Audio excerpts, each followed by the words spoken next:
They asked me the question. I said, I'll answer that question. They said, what do you think about waterboarding? I said, I like it a lot, and I don't think it's tough enough. We're living in medieval times. We have to stop it. We have to be so strong. We have to fight so viciously and violently because we're dealing with violent people, vicious people. We have laws. And the laws say you can't do this, you can't do that, you can't do, a lot, right? Their laws say you can do anything you want, and the more vicious you are, the better.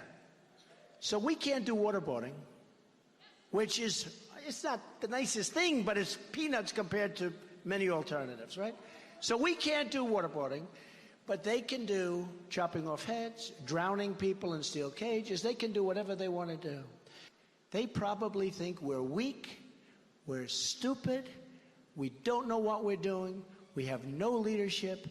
You have to fight fire with fire.